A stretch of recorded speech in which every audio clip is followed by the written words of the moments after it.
Good morning mga mare. So ito nga naabutan ko si daddy na nagsusukat para dun sa gagawin naming harang sa kusina at sa sala. Hindi pa nga kami nagbe-breakfast, sabi niya pumunta na daw muna kami sa hardware. So dito nga kami pumunta sa malapit na hardware sa amin dito sa De Leon 3. Bumili na nga si daddy ng mga bibili naming mga kahoy, tsaka mga tornilyo. Sabi nga niya ay naka 1-3 siya agad. Di-deliver na lang to pala yung mga gamit namin na binili. Kaya umuwi na kami at hintayin lang namin sa bahay. Pagka-deliver nga ay pinutulan na ni daddy. Sabi ko nga sa kanya itutulong na rin ako para mapabilis kami. Kaso pagsukat namin meron nga palang kornesa yung sa pinakagilid kaya nagputol muna siya. Ito nga pala si Daddy Arman, nagsukat-sukat na din siya dun sa dingding na paglalagyan na. Laking salamat nga namin kay Daddy Arman at kay Mami Ites dahil pinayagan niya kaming i-renovate tong itaas para lang makabukod kami. Totoo lang mahirap mag-apartment kaya pinush talaga namin na ayusin na lang itong itaas. Gumastos man kami alam namin hindi kami mapapalayas kung hindi kami makakabayad sa uupahan naming rent. Naranasan ko na rin kasi mag-apartment nung nasa Manila pa ako nagwo-work.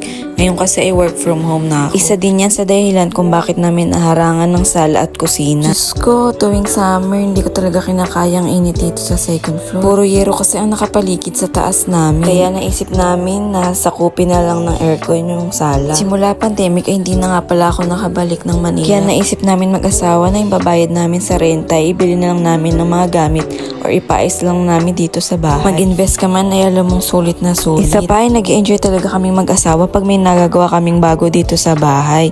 Ito na nga pala ang nagiging banding namin. Salamat nga pala sa mga nagchat-chat sa akin at mga nagsasabi na ang galing daw namin mag-asawa. Hindi pa man nga uso yung mga reels na yan, may mga video na talaga kami nagkukunting kami dito sa bahay. Mula sa flooring hanggang mga pintura na yan. Nakakatuwaan ko lang kasi i-share at i-upload yung mga best budol na nabili namin. Hindi namin alam marami pala kaming napapasaya at talaga may mga nagchat-chat pa na nawawala daw ang stress nila. Ito naman pong ina-upload ko ay araw-araw ko talagang ginagawa. At ayan nga, natapos na pala namin yung frame kaya kinakabit na namin yung PVC door. May mga rollers nga pala siya sa taas lang siya merong gulong pero sa baba ay wala. Yan pa nga lang nakakabit namin pero tuwan-tuwan na kami mag-asawa at nakikita na namin ang magiging outcome. Akalain mo mabubuo pala namin to kahit kami-kami lang. Wala pa nga pala yung plywood sa taas para dun sa harang mismo. Ang dami nga siguro nagtataka bakit kaya kong gawin yung mga ganitong bagay. Bata pa lang kasi ako ay nag-a-assist na ako sa kapatid ko sa mga ginagawa niyang project. Syempre hindi lang pag-assist ang ginagawa ko, tinitingnan ko din kung anong ginagawa niya kaya may mga natutunan din talaga ako sa kapatid ko. Nakatulong nga din pala namin siyang gumawa dito nung nagwe-welding at saka gumawa nung cabinet. Kasi yung mga ganong bagay ay hindi na namin kaya mag-asawa. Mapapa-thank you Lord ka na lang talaga kasi mas nakakatipid kami kapag kami-kami lang. Sino ba naman ang mag-aakala na ganito ang kakalabasan ng aming bahay? Dati talaga ay hindi ganito ang itsura na ito. Malaking-malaki na ang pinagbago nito. Ayan na nga pala yung PVC door na nabili namin sa Shopee. Ang ganda talaga ng quality at ang bait pa ng seller.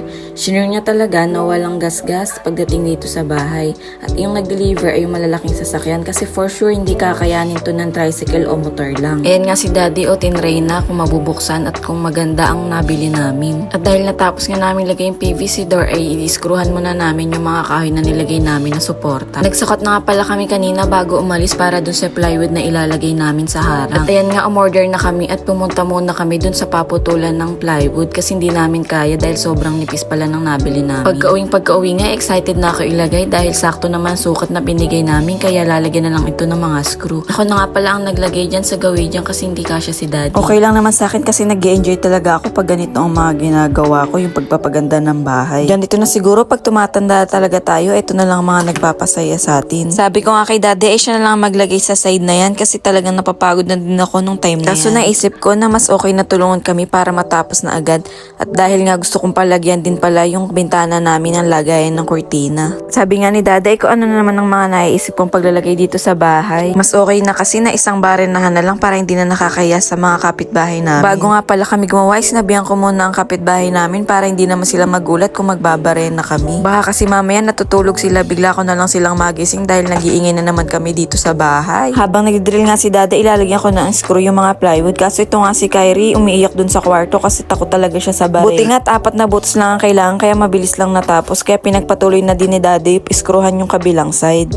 Tumulong na nga din pala ako kasi konti na lang yung lalagyan kaya sabi ko ako na lang gagawa. At ito na nga mga Marian na pala ang kinalabasan ng DIY namin na pag-i-install ng PVC door. At At syempre habang tinitingnan ko ay di talaga ako makatulog kapag di ko pa napinturahan to ngayong gabi. Kasabihan nga, bakit mo pa ipagpapabukas kung kaya naman palang tapusin? Ako pa naman yung tipo ng tao kapag di natapos yung gawain ay talagang di makakatulog. Sino ba naman mag-aakala na after 1 hour ay natapos ko rin siyang pinturahan at ito nga ang kinalabasan niya. At syempre mga mare, excited na rin ako ipakita sa inyo ang kinalabasan ng pagpapagod namin. So ayan na nga pala siya. Talaga namang sulit na sulit ang pagod pag ganito yung makikita mo dahil may natapos na naman kaming achievement dito sa bahay namin. May konting space nga pala yung ilalim niya kaya guys abangan nyo yung susunod naming video para dun sa ilalagay namin na gap tape. At syempre, salamat din sa panonood nyo dahil lalo kami ginaganahan magagawa dito sa bahay at mag-video ng kung ano-ano naming pinagkukutingting. Wag na wag po kayo magsasawa. Maraming salamat po. Ito na nga pala yung before niya at ito naman yung after.